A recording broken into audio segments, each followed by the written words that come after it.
Hello, everybody, and welcome back to the Grave Mistakes podcast. Sorry we didn't have an episode last week. We were all on a bit of a little vacation. This week we have a bit of a special treat. Well, special in regards to it being a little bit different. Um, Justin and I actually recorded an episode about a year or 2 years ago before this podcast really became a real concept. We covered The Last Shift, a horror movie that's kind of a little bit more niche compared to big budget AAA films. So I really hope you guys enjoy the episode, and I apologize for the mic quality and our awkwardness in advance. So today we decided to discuss the movie and start this horror podcast off. The lesser known movie recommended by Justin called The Last Shift, directed by Anthony DeBlasi. Do we really have to do this now? I'm literally about to start my first shifts. Anybody in here?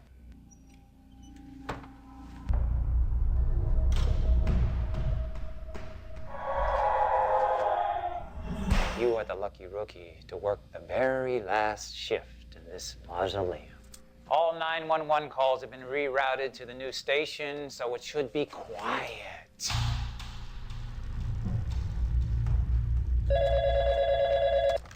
Sanford Police Department. Help me. I'm trapped. I think they might all be dead. This one. So the film essentially opens up with a rookie police officer woman sitting in her car talking to her mom on the phone. We find out her name is Jessie, and she's starting her first shift as a police officer today at this brand new hospital. And the movie starts off kind of weird. You can tell it's not very high budget. What did you think about the film overall before we get into like the nitty gritty?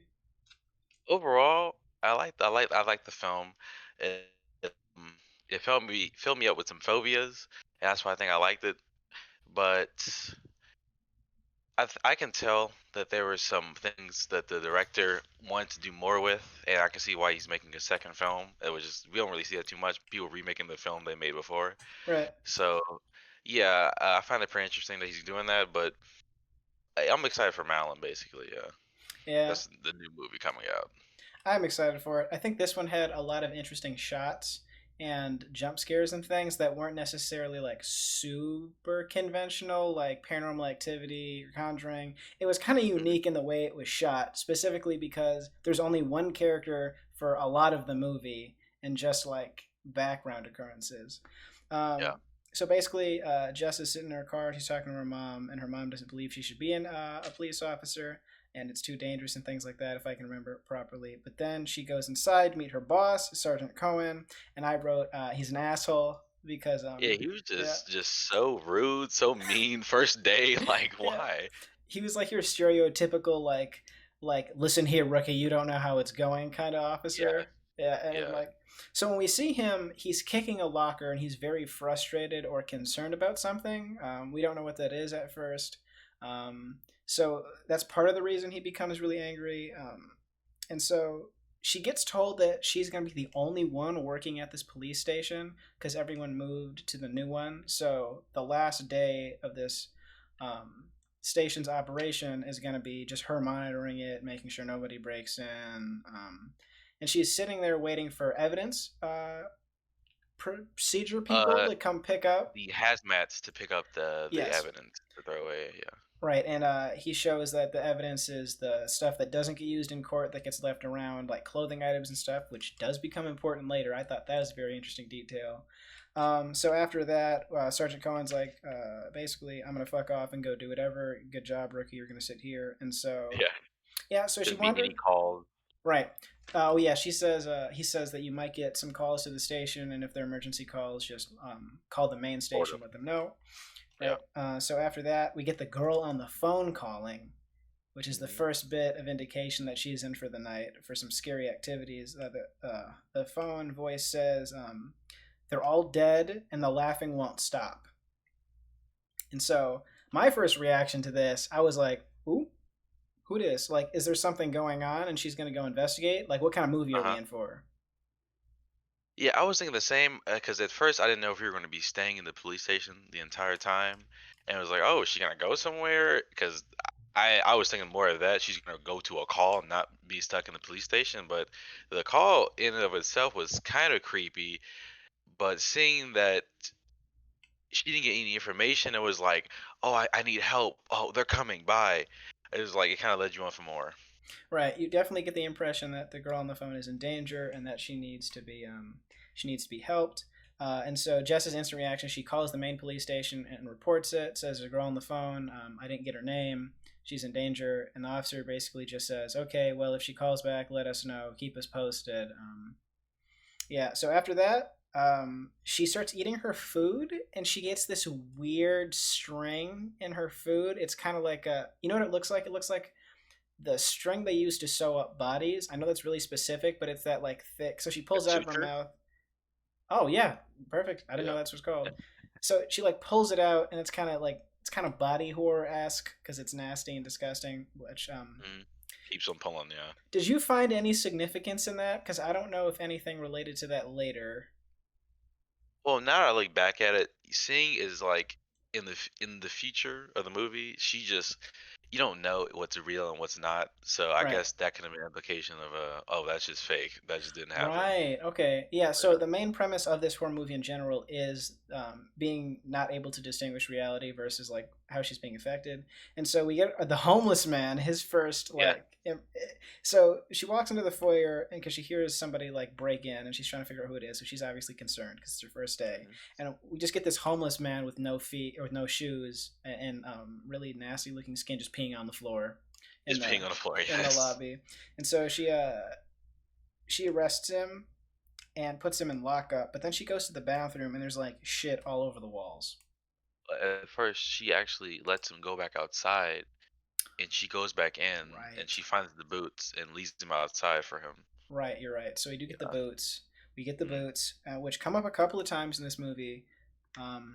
A little bit weird for me. But then this is the first indication where we get the main part of the story. She goes to her locker and she sees locker 25, which is her dad's old locker, which still has the picture of him and her as a kid. And we get our first kind of there's ghosts in here kind of moment. Yeah, cause Yeah. I was like, I don't know what kind of movie this is gonna be. Are there like actual people? Mhm. And when I see all those lockers open, I'm like, what is going Yes. on? Very neat shot. Yeah, so basically she looks at the picture and all the lockers around her are closed except the one she opened, and then the camera cuts to a wide shot and now all of the lockers are open. She's obviously very confused. I noticed Jess is very dismissive in this movie. There's a lot of things that happen and she's like, I guess that's Yeah, regular here. yes. Like she's very determined to try to stay throughout this night. We kind of figure out why, like later on, but Yes. Yes. And so the girl calls again and she states her name is Monica and mhm. that she hears pigs. And we find out from the dispatcher that Monica is calling that police station specifically because if she was Mhm. calling 911, then it would get diverted to the main police station, not the one Jess is at. So that's kind of like a Yeah, heart drop moment because you're like, why is this person specifically calling the phone number to this abandoned police station? yeah. Also, like at first, I'm not sure how telephones work, but I was like, is the call coming from inside the building? That was something Oh if my I try to goodness. think of like That the I think that the first call, but yeah, go ahead. no, that's actually pretty interesting to think about because I was also wondering. I was like, so if this person keeps calling this direct police station, she's obviously getting messed with. And so I was Hmm. like, oh, there's definitely ghosts. This is a ghost movie. And then the cabinets start to be on games with her. Behind Oh her, yeah, yes, yes. yes. Like again, that's where I'm like, oh, this is definitely not somebody actually doing this. It's just moving those like rollers you see like in a library back and forth behind her. Yeah. I was getting anxious. I remember I went, oh, hell no, immediately. Because I was like, well, Mhm. that's when I leave. That's when I quit my job as a Yeah, police yeah, officer. Because yeah. the cabinets, they're right behind her. And she's like, time to go investigate. And I was like, classic Caucasian protagonist, immediately going to Yes. investigate. But she's a cop, so I have to cut her a little bit of slack. So all of her investigation, like, behaviors, I'm like, valid because that's her Mhm. job. Um, and so now that she's starting to get scared shitless, she starts to repeat this mantra that she repeats throughout the movie. It's basically like her police mandate and like what she's supposed Yeah. to do as an officer. I was watching Mhm. the movie with Kayla, and she was like, "That's so ugly and cringy. Why is she saying the Pledge of Allegiance every time she gets scared?" And I thought that was hilarious because that's pretty Okay. I valid, thought there was the Miranda rights, but I think yeah, it was something they're trying to like police chant. right? And then so we get the homeless person again, and Yeah, he he shows breaks up. in. Yes, he breaks in this time. And it was kind of scary because this time we don't know what's going on. It was kind of relief to see him. He was like on top of some scaffolding, looking through some documents. And I'm like, once I was seeing, I'm like, oh, okay, it's a break from all those dark corners and dark hallways Yes. she's walking down. Yes. So the movie, being low budget, has a very interesting filter over it, but they make really good use of the wide angle shots and the perception of the character. So the point of view of the audience is pretty spooky. So she enters this room after she hears him break in, and it's pretty dark, and you don't know what's going on. You keep hearing these noises, and you're like, what's going on? So she turns her flashlight on. She sees that this homeless guy's on top of the scaffolding looking through cabinets. The same guy who's peeing on the floor. So we're like, what's with this homeless dude? Is he like a zombie or something? And then so she climbs up after him, and that was like that's Mhm. strike two for me on something that we would definitely not be fucking doing if that was No, us. no Like climbing, no. absolutely not. I'm come down here right now. You better stop. Like I'm not getting up Yes. after him. Um, and this is when I start to get like that sinking feeling in my stomach because now we're getting the baghead demons and Yes. the wide shots. So now the movie is shot in a very interesting way for certain scenes where every single time Jess is walking somewhere or she's standing still, she's not center of the screen, which is what we're used to as the audience. She's slightly offset to the left or right. And so any door that's open behind her that's filled with complete darkness, you think something's going to jump out behind her or we're going to Yes. see something we're not supposed to. So our brains start to play tricks on us, and that's my favorite part of this movie is how they use these shots to make your brain scare you more than the actual movie is. Hmm. Right. And then go ahead, go ahead. So I want to say the next scene is her arresting him and putting him in the containment room, Right. and some way somehow the door closes behind them. The door locks, and the flashlight she has drops. And we're in this scary scene of where's the flashlight? Oh, someone turned the flashlight on, but it's not her, and And it's it's not not the him. homeless man. Yes. It's somebody just Yes. holding a flashlight, like looking at her. You can't see them because it's too bright. It's behind them, and she's just. I think one of the girls, like of these demon girls, start doing this little chant that they have going out like the entire movie, Yes. and I think once again she just blacks out and wakes up, and the door's open. Yes. So in this scene, it's a very small like jail cell in the station. She puts him in, and then the lights cut out and the doors locked, like you said. But the cool thing about this is I don't know if they changed the scene, like the setting of the scene when they were filming it, like the stage. But you Hmm. get the impression immediately that the room is now bigger, like she's somewhere else, not in this room. Yes, I feel like when she first puts the homeless man in there, you don't really see the whole depth of the room. And then once the lights turn off, it's like, how big is this room Right, actually? right. It's like, Yeah. huh. And then, like you said, the flashlight gets picked up, and she's like, "Can I have the flashlight back? Like, stop playing." Hmm. And then the homeless guy is seeing, and you're like, "Oh, and then yeah, the mantra starts playing, and you get your first look at the demons, kind of with the bags and like the Yeah. bloody face underneath the bag, and then you kind of get the backstory.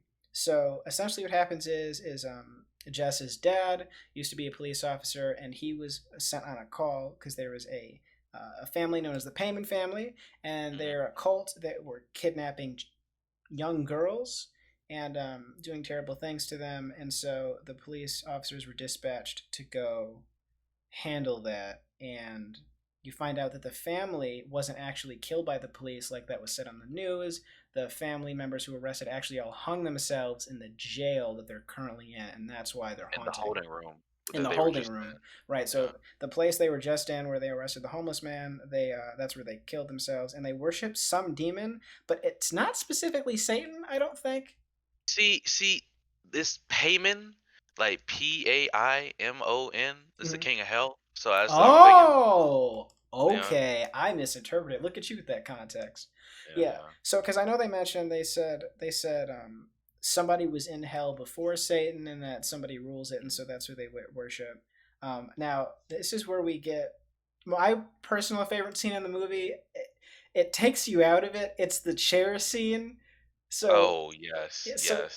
so she walks into the room, and then you see the context of the Payman family arrested, and it's like these old, like the TV cuts on in the room, and it plays all the interrogation videos, and we have this this white cult family just like talking about the devil and all these terrible things they did to him. It's a perfect case of overacting, like like they're doing their worst Joker impression, Mhm. and it's like it is absolutely hilarious. Like they're like, yeah, I hit her with a bat, and she died, and Yeah. she was bleeding, and I was like, that's funny. And then she gets, I wrote, Jess is defeated by chairs, because the office chairs start wheeling themselves at her, and she gets bumped and like hits the ground. Like you'd assume she was getting jumped the way these Yeah, it chairs was hit like her.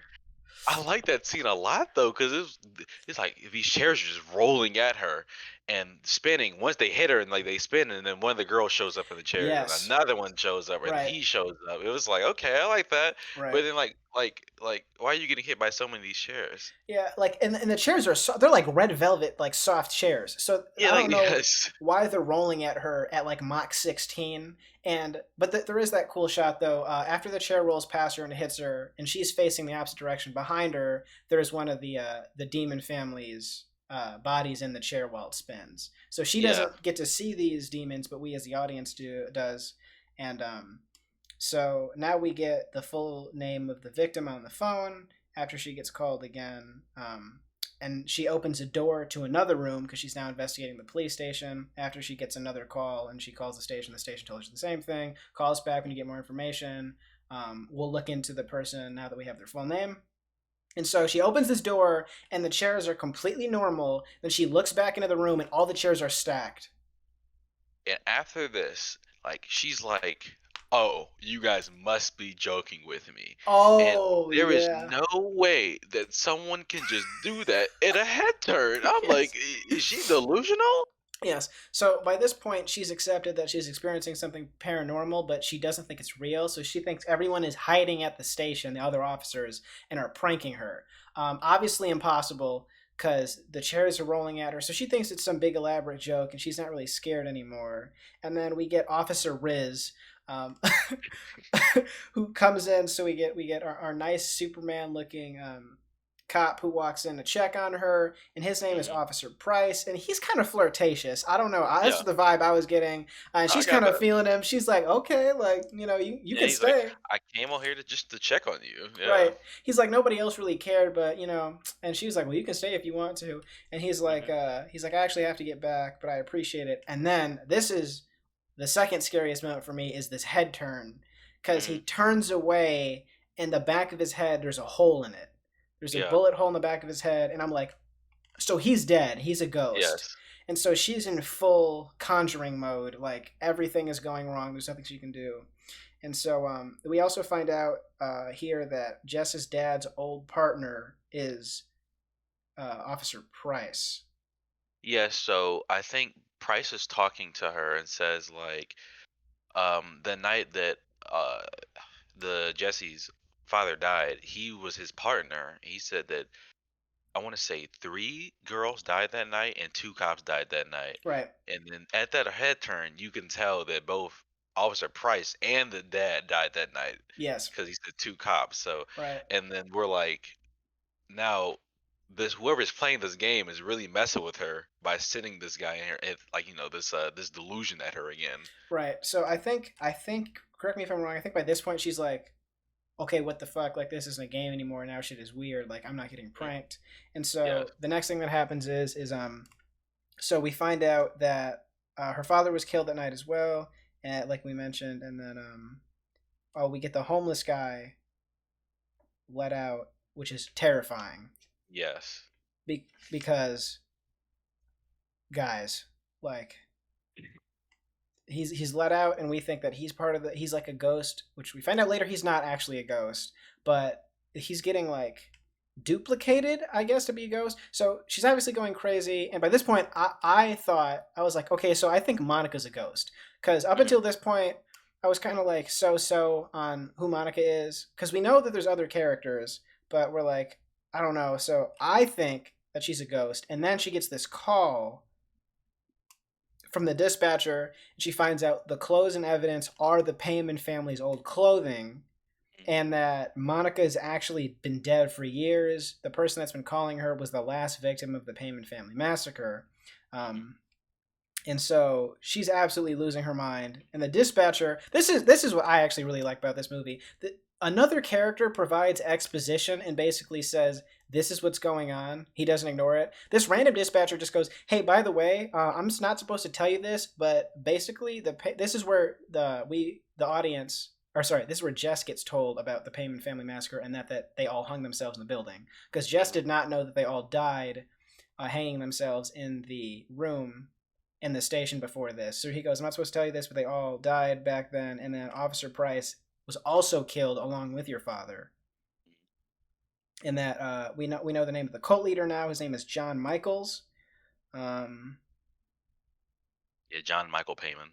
yes, John Michael Payman. And so that big twist there is that they indeed unalive themselves. But this is where we get the second scene that made me laugh because she freaks out and she runs to the door. This is the scene where she shoots the door, like the window, right? Yeah, she's trying to like leave. No, actually, I want to say that she actually okay. She before she sees she calls like the phone. She Mm-hmm. picks up the phone. She walks out because she's like she calls the hazmat people saying that I'm gonna be in my squad car. I'm not gonna be Oh in the yes, station. And okay, she walks out, but I guess she hears the phone ringing and comes back in the right, station, and that's when the dispatcher tells her that it's either a dispatcher call or a Monica call. right. And And then so she's like freaking out, and she tries to shoot the thing, the glass of the front door. It doesn't break, and it's just what's going on. yeah, so she has her hell nah moment. She says, "You know what? I'm finishing this shift in the squad car." And before this, I think she calls Officer Cohen again, and Yes, and she's he is like, just "Can I get brutal. transferred?" Because he's like, "So you're telling me is you can't handle this?"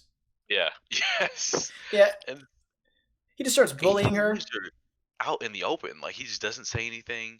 Like even if there were occurrences happening in like the police station, I'm sure he knows about it. He's probably going through it when we first see him, and he doesn't even let her know.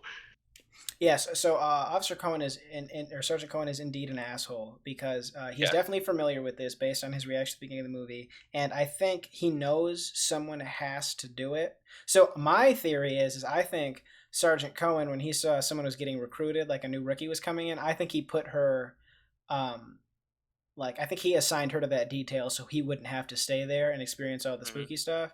So yeah, he basically bullies her into staying, and that's when she tries to go to her car. And this is so cheesy. Like the CGI in this movie is not perfect, but so she pulls out her service weapon because she tries to leave the building and she can't. And Hmm. so she starts unloading her clip into the door of the window, and it's like getting absorbed by it. So she's in Yeah. full like supernatural universe. She can't get out. And at what point? I think it's right before this. She meets the girl outside smoking the cigarettes. I can't. I think it's a little way, maybe way earlier, Mm, but I want to say it's before the homeless man breaks in again. right, But right, yeah, I was saying her name's Marigold, and I find that she was a very good distraction from all the spooky stuff happening. It was a nice little break because I think she gives some exposition. She's like, "Oh, it's not safe out here. Can I finish my cigarette at least?" right. But yeah, that was a nice break because it was a lot of like loneliness. It's just her and this a police station hearing all these noises, seeing Right. these delusions. It was nice to see somebody, who Yeah. might have been actually real. We don't know. We're definitely getting the order of events a little bit mixed up. But so yeah, earlier in the film there was this person smoking cigarettes outside, and so she's the first real person that we think we see in the entire movie. And that I think that break was really good that they did because we're experiencing all this supernatural stuff. We're pretty scared, but then we're starting to get used to it. And right when we get used to it, we see another human being. So we're like, oh, there's some relief, and then we're cut right back into the fold. Also, now we're at the third act, the final act of the movie. At some point, someone else breaks in, and while she's investigating the homeless man breaking out and the supernatural activities, she gets bonked on the back of the head. Yeah. And she's taken into this room, and there's this other white crazy woman sitting there. She identifies herself as a surviving member of the Payman family, and she's very jealous that these other women got to unalive themselves with John, and she didn't. Yes. And so she goes, by the way, today's the anniversary of when everybody died. And then she shoots herself in the face. And I was like, both Jesse's, me and her were completely blown away by this scene because we were just like, Yes. I was like, yeah, huh? yeah. So we're, And then she gets up and gets.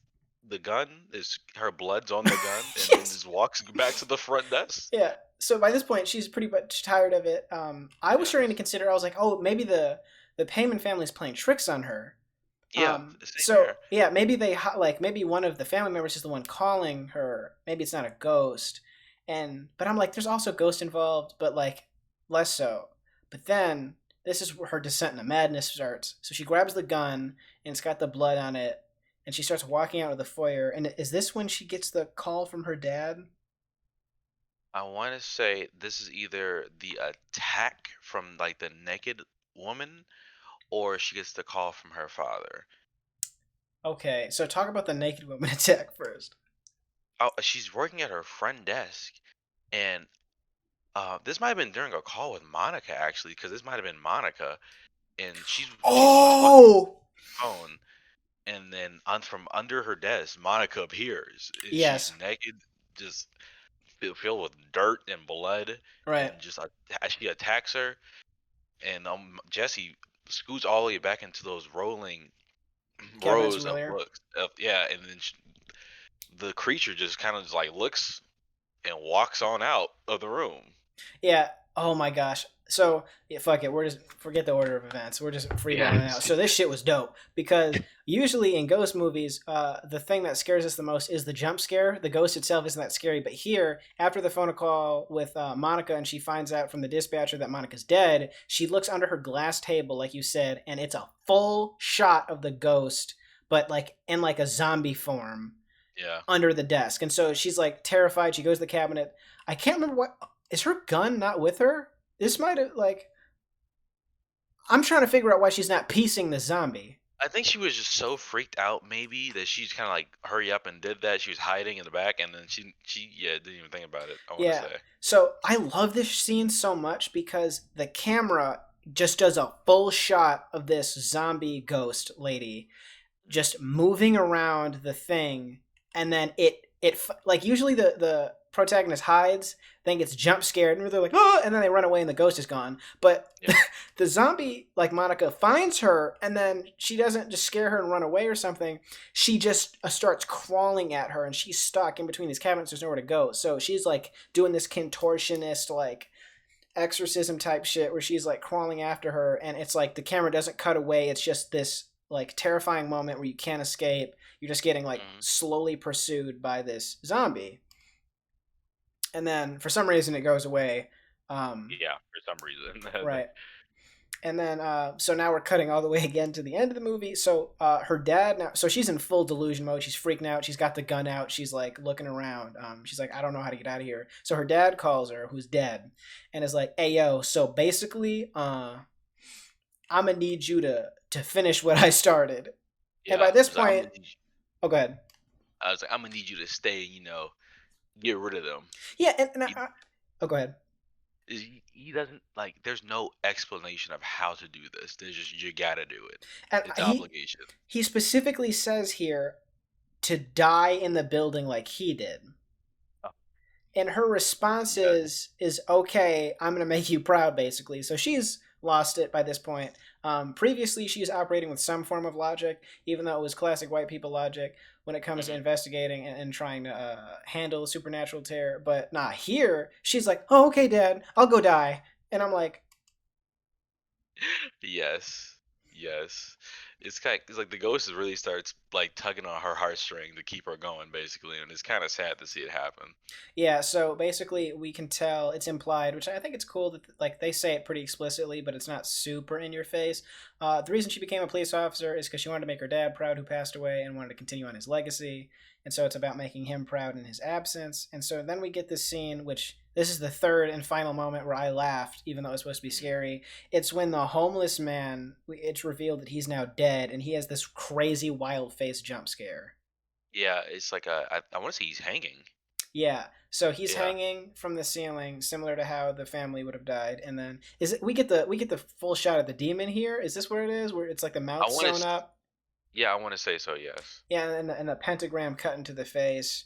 Very striking visual for this movie because for the most part, like it's just the singular actor, people with bloody bags on their faces, and then like wide shots. But this is the moment where we see like prosthetics and like visual effects. Yes. There's also one scene I'm sorry because I forget where it was, where she walks into this room, and I want to say it's all the girls of the victims, and they're like sitting on the floor, and you see them, and they're fine, like they look healthy, and then I want to say something happens, lights flicker maybe, and they have the bags in their head, and they're all bleeding from their faces. I don't know when that happened, but that Yeah. was definitely a striking visual.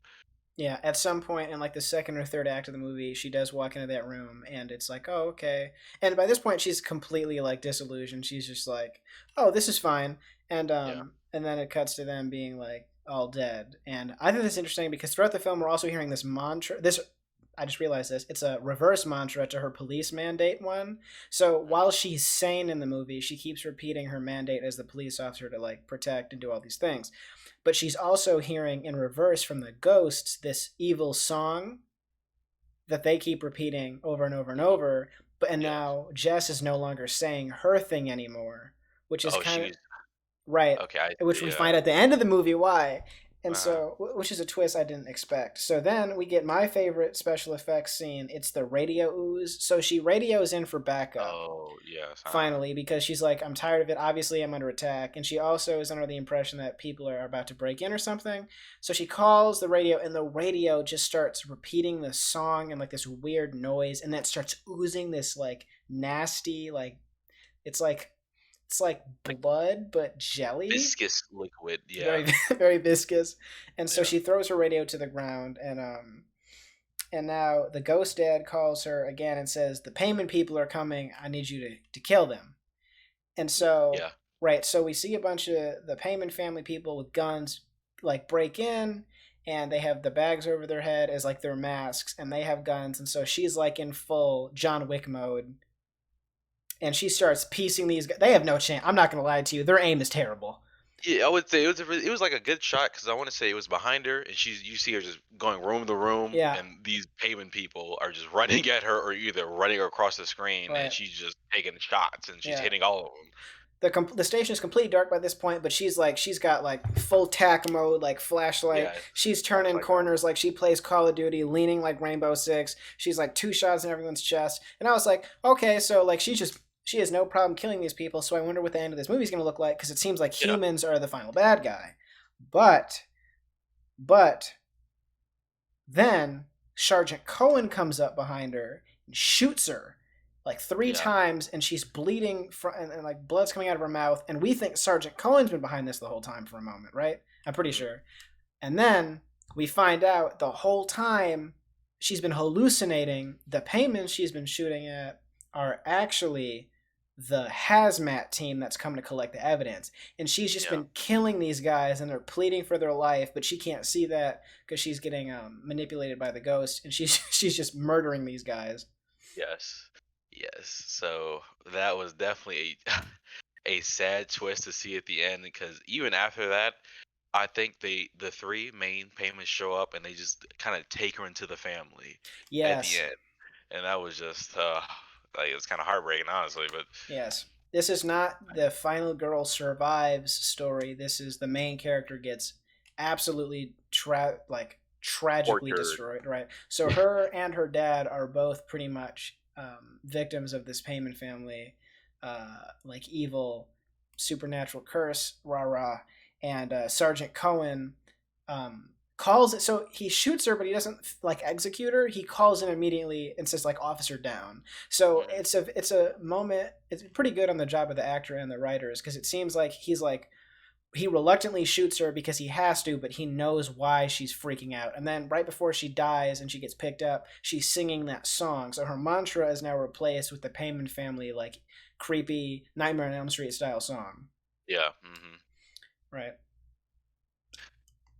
I don't even know what to say next. Right. Yeah, So go actually, ahead. Go ahead. Go it ahead. kind of reminded me of Samile.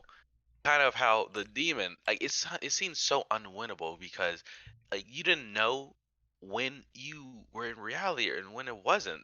So at the end, it's like, what could she have done? Maybe when she was leaving, she was about to press like the open door, but right at the handle were the pictures of her dad. Like, and that's another tug on your heartstring because it's like, oh, I have to do this. She felt Right. obligated to do this, and then there's so much trickery going on. Right. I think yeah, I think the worst part is definitely that like she was doing it. There was kindness in her heart. This was not a morally great character by any means. This is Yeah, it definitely seemed like your like standardly chaotic good character trying to do the right thing. yeah, really. I even wrote like did like when she gave the homeless man the boots. I'm like, oh okay, yeah, like good heart, nature, good, you know. Oh, right, that is the significance of the boot. So she provides this person shoes, Mhm. and that's pretty much like saying like she's not an asshole like Sergeant Cohen is, and Yes. so oh well, I don't know. Overall thoughts on the movie? What are you thinking? Oh, let me see. The movie it just tortured her so much. Even so, during the I want to say more towards the ends of the movie, she kind of gets over the visions, or I wouldn't say gets over, just gets used to it, and just like she kind of just goes on and on, just the next one and next one, and not kind just doesn't get affected as much. And I'm like, Yeah, man, she's really going through it. But overall, the movie, I think was pretty good. Um, the watchability, I think. How do you feel about the watchability? Like one time watch, you come back to every like so and so. I think this is a probably two-time, unless it's your favorite movie, probably a two-time max rewatch. I Hmm. think the special effects in general, like it seemed like a lower budget movie, right? So Yeah, special it effects did. in general aren't that like intriguing, so you're not going to go back and watch it for that. There's really no kill scenes in the movie, which is pretty impressive. So there's not like any gore to go back and watch it if you're into that kind of thing. I think the reason to go back and watch it is to pick up on her descent into madness cues, like Hmm. when she stops saying her own mantra, when like she reality starts to distort for her. I think that's cool because you could probably pick up earlier when she starts to actually go crazy. Because I did not expect at the end for those people to actually be the hazmat team. I was like, oh, that's crazy. Well, I remember when they first said like the hazmat team would show up. I'm like, okay, I feel like that's where it's gonna end. I said, yeah, the hazmat team was supposed to come from 10 p.m. to 4 a.m. And I'm like, Mm, oh, that must be like the end. That can't be like you know, more right. people show up and then the movie ends. I feel like it wouldn't be like that, but they kind of ended it right there.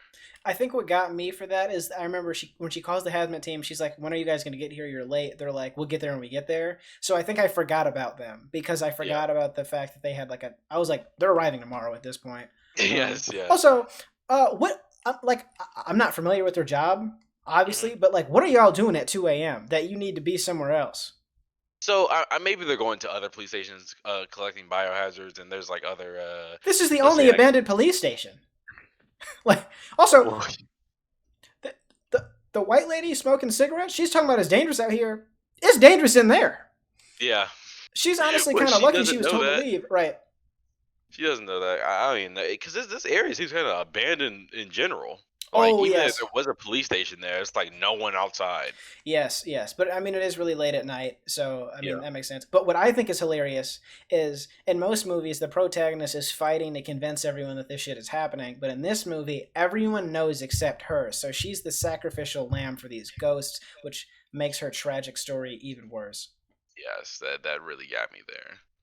Yeah, especially because she's like the girl smoking cigarettes even knows about the death of the family because she goes, I was arrested that same night. I'm pretty sure that's what she said. I'm pretty sure that's what she says. She was like, Yeah, I think I so. think she was present being arrested from some other crime when that family died. What do you want to see in his remake? Because, like we said earlier, it's not very common for directors to remake their own movies. Okay, I'm not sure. I would say the one thing that I didn't really like about the movie, I mentioned it earlier to you, was the shaking horror. I feel like it was very early, Early 2000s? 2010. Yeah, where they would show up. One of the three, like the two girls of the main man, Yeah. would show up with their bags on and bloody pentagram on them, and they would just start shaking. Start shaking. I'm like, I So, mean, I guess it's scary, but what's the other movie that we watched about the cave? Like, the demon in the cave, but it's like shaky cam. It's like, this is different though, but what's the name of it? the cave. You want to say the Oh cave? fuck it, obviously. So it's I think it's Yeah. the cave. It's like it's like the reverse version of the early 2000s trope where the cameraman is running a fucking marathon while we're trying to record it's like it's annoying. Oh, It's the shaky the cam. descent. I want to say The actually. descent. Yeah. So that movie is really bad for that, and so there are a lot of like found footage or early 2000s horror movies. But here we get a different version of the trope where the ghosts are like vibrating like the Flash, and that's just instead of like contortion, it's just like a special effect of them like Just getting like this. Yeah. yeah, which is probably scary back then, but right now like what Seems pretty over it. Yeah, we kind of upgraded our jump scares right recently. y'all don't have to bust it down anymore to let us know you're ghosts like Yeah, so that's one thing. And even from the trailer, I think they upgraded it because when I first heard about this movie through watching the trailer for Malum, which is the one coming out soon, and the trailer in it with this creative jump scare, and I'm like, okay, nice. So I think they already updated it. So that's what I'm yes. hoping to see. It seems like from what I've seen of Malum and like the design for the demon, it seems there's going to be better special effects, probably a higher budget. The premise of the story is still the same, which I find interesting. It's still the rookie cop at the abandoned police station, so it's not like a remake of like the same or like a continuation. It seems to Mhm. be. I haven't. I saw the trailer, but a while ago. I can't remember very many details. But going back to the original question of what we want to see in the movie, I would really like to see. I want the same style of horror where we're focusing on the camera shots, our minds playing tricks on us, but I definitely want to see more moments of the demon doing Mhm. like very scary visuals because if we combine the camera shots where nothing's happening but we're terrified and the demon scaring us, it'll be great. And I want to see an alternate ending where the audience is still tricked into believing that everything is real but it's fake, but Yeah, I they don't can't do want the to see it same. coming. Yeah, like Yeah. I think I thought it was weird. Like the ending of her like moving through the building, shooting all of the Payment family members. I did. It made sense, but it just felt a little off-putting. It was Mhm. just a little strange to see her switch to playing CS:GO. Yeah. So Yeah. like, which like it was a Like, cool twist that I didn't see coming, but I would like to see a different twist of the same variety. okay, yeah, I would agree with that too. I'm trying to see. One quote that kind of stood out to me was during that chair room scene when they're talking and the main, what's his name, James Michael, Oh, it's a John Pay, Michael something. Yeah. John Michael Payman. He says, "I will rape your humanity," and I was like, Yes. "Wow, that is that is something right there." Yes, he's definitely supposed to be the embodiment of this demon, like pure evil. And Yeah, that quote is pretty pretty intense. Yeah, he's supposed to be this like this manifestation of evil. It's very Charles Manson esque. It's very yes, like that's what it was yeah, giving. Yes, that's it very is that Charles Manson, vibe. Yeah, the for Manson sure. family. No, I think yeah. Overall, I think I enjoyed the movie a lot more because it was on Tubi. Now, if you don't know what Tubi is, it's a streaming service where you can watch like usually lower budget films for free with ads. And Yeah, so I was like, this is gonna be terrible.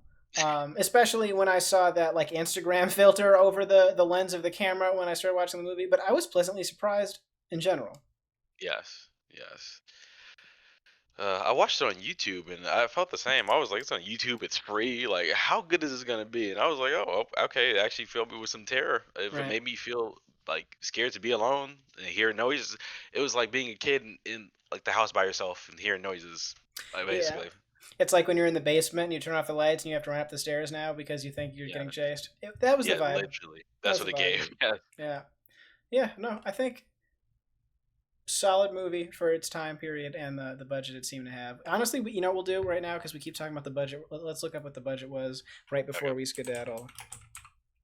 Do you have any other concluding comments for the movie? Do you want to get like a rating? We can give a number rating. You want to do out of 10 or out of 5? Uh, let's do out of 10. Out of Let's 10. do that. All right. Yeah, What do you think? I'm thinking probably like 7.5, 7.3. I think Malum, with how horror has been going recently, I think Malum can be better, but maybe it's not as good as that nostalgic feel that like Last Ship has in the 2014 version. Mm, But overall, I would say 7.3. Like we said, there's some stuff we didn't like. The shaking horror, we thought they could probably do more to like get the scares right. But overall, I did like the story. Maybe wish they can go a little more in depth with the Payman family and whatnot. But overall, yeah, I thought it was pretty good. gotcha. So I've not. That's fair. I would probably give it. I'm gonna give it like a You know what? I'm gonna give it a 7.5 because it didn't rely strictly on jump scares. I liked the wide shots a lot. I liked the twist at the end. Mhm. So I think it deserves a higher score than people would initially try to give it.